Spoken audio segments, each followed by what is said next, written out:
So when we look at protein coding sequences, we refer to the amino acid coding sequence. Okay, the DNA gene or gene coding sequence, which will result in a protein coding region. So when we do synthetic biology, generally we can fuse two or more different domains to achieve a new function. For instance, if you have an enzyme which has function A and function B, you can fuse these two enzymes and obtain a new enzyme with a new function. Okay, that's what happens in viral polyproteins. If you recall, last time I mentioned briefly about virus and their protein, they are polyprotein. So viruses are very innovative. They have to package their whole genome in a very small space, which is inside the capsid. So what they do, their proteins are generally coded on a single DNA fragment or RNA fragment. So this will be a polyprotein. Now, when the virus expresses this protein or translates it in the cell inside the cell, it will actually cleave the protein using an enzyme which is present in the cell itself. For instance, a virus with a polyprotein, which is an RNA virus, invades your cell. Once it's in your cell, the RNA gets translated into protein. But this protein is multifunctional, so it does not work as it is. So maybe your cell contains an enzyme, and that enzyme can cleave this viral protein. So the viral machinery uses your cellular machinery to cleave this protein. So this is very common in viruses. They have one protein which is multiple function. It's called a polyprotein. Now, researchers in synthetic biology have studied this pattern which occurs in nature, and they have applied it to develop synthetic molecules which have multifunction. So you can fuse two proteins together. For instance, I'll give you an example. You have a cancer cell in your body. You want to have a protein which is going to target cancer cell and which will destroy cancer cell. Okay? So you can fuse a peptide which will be a signal peptide. Okay? So this signal peptide will only seek to cancer cell and bind to cancer cell based on a specific receptor molecule. And then the second part of the protein may be a toxin which will kill the cancer cell once it enters into that. So this is the way in which you create fusion proteins. One of the most commonly used fusion is green fluorescent protein. So GFP is fused to many proteins to enhance the resolution. For instance, in microscopy, you can fuse the GFP to antibody or fuse it to antigen.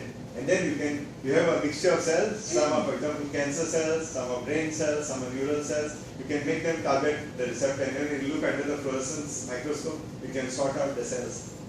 So this has wide-ranging applications. If you can see our fluorescent activity cell sorter, we have a cell sorter in the lab which will sort the cells. Okay, you can give a mixture. For instance, in your blood, there will be a lot of circulating cells. You can extract all the cells, and then you can tag them with protein using a fusion fluorescent protein. Insert them into our cell sorter, and the cell sorter will sort out the cell based on their fluorescence. Okay. So these have a lot of applications when you do protein fusion for construction of new proteins.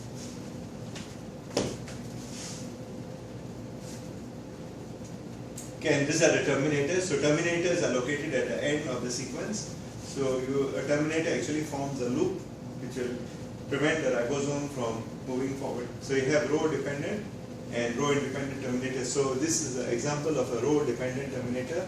So that hairpin actually represents the Greek letter rho, which is why it's called row-dependent terminator. A row-independent terminator will consist of a sequence which is recognized by the ribosome as the end of the transcript. It won't go forward. So you have row-dependent, row-independent. Row-dependent, you can identify them because of the palindromic sequence. Can you view the palindromic sequence? They are inverted sequences, so definitely they will have a base pairing in the RNA. Whereas the row-independent will not have palindromic sequence. They will have a sequence which is recognized by the ribosome as the end of translation. So the ribosome will let go of the RNA at that point. Okay, so terminators are available in the parts registry. Because they are larger, it's better to buy them as biobrick and assemble them rather than to use them to synthesize them using PCR or oligonucleotide probes. Okay, so as I told you, composite parts is when you combine one or more parts. You combine an RBS and a gene, and you create a composite part, and then you make a part into a device. Okay. So coming down to joining things together. Now that you know about parts, you need to know how they are joined together. There are two ways to do it. One is by using a procedure known as Gibson assembly, which is developed by Dan Gibson, also from the J. Craig Venter Institute, JCVI. And the second one is assembly PCR. Usually we revert to Gibson assembly because it's very efficient. So Gibson assembly is unique in the sense that it uses a ligase which is thermostable. The ligase which we use in the lab is not thermostable. It functions best at 15 degrees. So we have a ligase. So that's why they say when you do cloning, when you want to do a ligation step, keep it in the cold, or put it on ice, or keep it in the fridge, because it functions best at low temperature. Gibson assembly uses a ligase which is thermostable and which has proofreading activity. Because in a gene, if you miss out on a single nucleotide, you will get scars, a gene scar. If you have a scar in the gene, a scar refers to an insertion of a single nucleotide, an indel, insertion or deletion. If you have a scar in your gene, you will have no expression because your open reading frame will be disrupted. Do you know the rule for open reading frames? How do we define the open reading frame? How do we detect? You have to get You divide it and you get a whole number and then you get your open reading frame. Divide by 3. So these are the three enzymes: T5 exonuclease, TAC ligase, and fusion polymerase. So I have developed an animation for you all in YouTube. You can refer to later. So the fusion polymerase is actually a DNA polymerase, which is high fidelity, which means it has proofreading capability, and it has DNA polymerase activity from 5' to 3' and proofreading activity from 3' to 5'. It's clear about the orientation of a gene. So 5' means you move from this way, so 5' to 3'. So when it wants to synthesize, it synthesizes like this, but it also checks itself. So this is it's like an accountant and an auditor. The accountant prepares your account, but the auditor will cross check. So this is an accountant and auditor combined in one. So in the human system, the accountant and auditor is always separate because they need to cross check.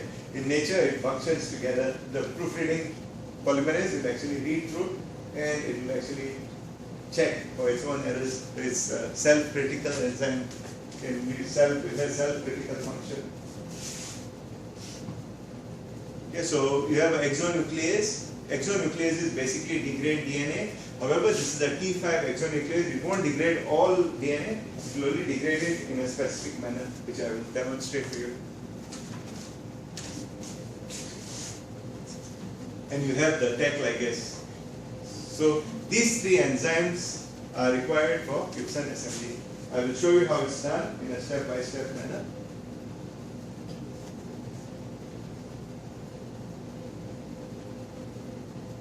Okay, this is an overview of the procedure, but we'll go into it step by step. So the red and the green represent two PCR products. You want to assemble them together. So in order to assemble them together, before you do an assembly, you need to create an overlapping fragment. For instance, the blue represents an overlapping fragment. So that overlapping fragment can be up to 40 bases long. So if you have an overlapping fragment, it means that the 5' end of the red fragment and the 3' end of the green fragment should be overlapping. Okay, so when you design your product, PCR product, you can't take any two PCR products and join them together. It won't work. You need to have the overlap. Okay, so you have the overlapping region in blue. So how do you do that? When you design your primer sequence, you have to include that fragment, the overlapping sequence in the primer design. When we do the bioinformatics, I will teach you how to design primer for this assembly. Okay. The first step of the enzyme procedure involves the enzyme T5 exonuclease. T5 exonuclease will chew back or eat back at the DNA in a specific way.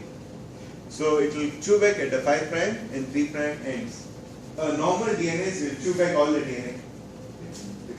It will consume everything and you will have just nucleotides after fragmentation. T5 is very specific. It will chew back at the 5' and 3'. However, it will leave one of the strands intact. Can you see it's how it functions? It actually chews back at this end and that end, at that end and that end. So you have two fragments which actually have overlap. Okay, so you have put in the overlap. The yellow represents the overlap. The small yellow section represents the overlap. Now comes the next step. So in the step 2 of Gibson assembly, ligase will join both the fragment wherever there is an overlap. So ligase T5. So the first one is exonuclease, second one is ligase. Okay, when the ligase joined, it joined based on the base pairing. But can you see the gaps? So you need to fill in the gaps. How will you fill in the gaps? Polymerase. You need a polymerase. So exonucleases will degrade, ligases will join, and polymerases will repair. Can you recall which is the polymerase we use for reverse transcription? Clinofragment, correct. That's correct. So clinofragment is the one which you use for repair of nicks and gaps. This one is used to repair large gaps. So you have your polymerase, which is your fusion polymerase. So the fusion polymerase will repair the gaps. So it's just 3 steps: exonuclease, ligase, polymerase. So you have 3 steps and you'll have your intact molecule. So this will repair the 5' end and the 3' end. There is no overlap at those ends. However, because of the activity of T5 exonuclease, they have been chewed or eaten to degrade it in that manner. Okay, this is now your gene construct. So you have your gene construct. What will you do with it next? So it's ready for downstream processing. You can clone it, you can express it, you can insert it into plasmids. So you have, so in this case, right, the green may represent the promoter, the red can represent the gene assembly. So you have your gene RPS. So this is just an example of how you fuse 2 DNA molecules together. The green and the red may be any molecule. They may be a promoter binding site and a gene coding region. They may represent RPS in the gene coding region, or they can represent 2 genes which are fused together. The good thing about Gibson assembly, it does not create gaps in the ORF. It always ensures that the ORF is intact. So you'll have expression of the protein. Now usually it's supplied in the format of a kit. So you get all the components together as one kit.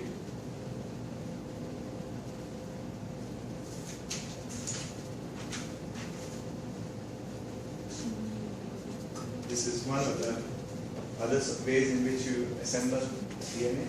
So in the earlier days, before the advent of synthetic biology and the synthetic oligonucleotide, you could actually use this program. This is called Gene to Oligo. You can access it in your system online. And this Gene to Oligo, all you need to do is to insert your DNA sequence into the software. What it will do, it will go through your sequence, and it will produce a series of nucleotides. Okay, so you have, for instance, I will give you an example. So what it will do is it takes your gene of interest, which is an input sequence, and it generates a lot of small oligos. Okay? In the earlier days, there was no gene synthesis. We could only the maximum length of the primer was 30 bases. So they used this software to generate those oligos. So once you have you upload your sequence, you obtain the oligonucleotides, and then you used to mix all the oligonucleotide in the PCR tube like a jigsaw puzzle, and we used to try and do a PCR. So in many cases, it should not work. So this is the earlier technique, but you can still do it for small genes. You use the gene to oligo up to 300 nucleotides. You can assemble genes very well, because it will save you a lot of money, because if you have a 300 base pair sequence, you can actually synthesize small oligo of 30, 30, 30. You can put them in a PCR tube, you adopt this procedure, and you will get your synthetic gene construct. However, don't try it beyond 500 bases, because then you'll have, you know what happens, right? It's a jigsaw puzzle. You may have lots of combinations, and you'll have lots of iteration, and things will end up with no proper ORF. Okay, so this we used to upload our sequence. We get different oligos These are the oligo it says. So we synthesize all these oligos and then we join them together, and then this is our reaction mixture and we obtain our product. Okay. So this is assembly PCR. So you can also use ligase chain reaction to assemble. But these are earlier techniques. I just revealed them to you because I need you to understand that earlier it was very difficult to do synthetic biology because there are limitations in the gene synthesis. Today you can go up to 20,000 bases with no difficulty at all. However, it will cost you, because as the size of the gene increase, the cost will increase exponentially.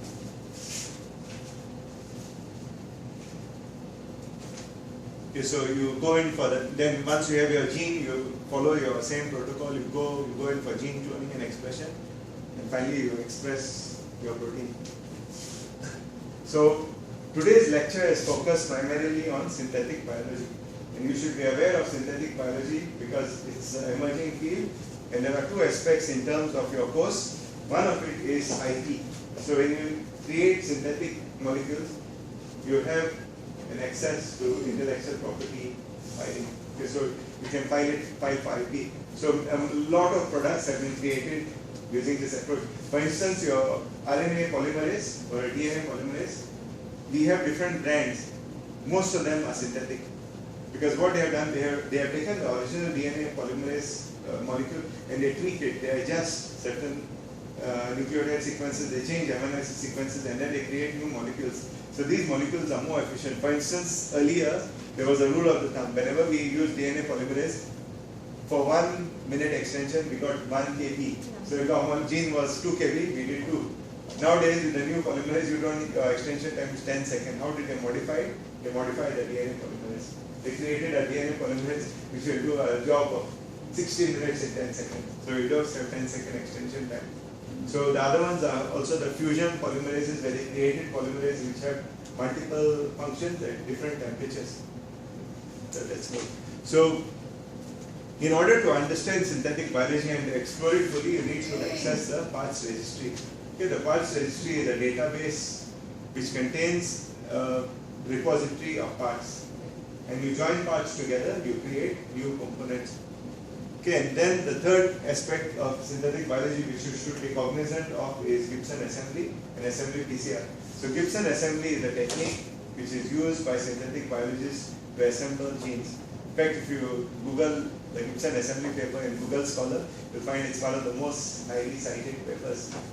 Okay, so that brings us to the end of this lecture on synthetic biology.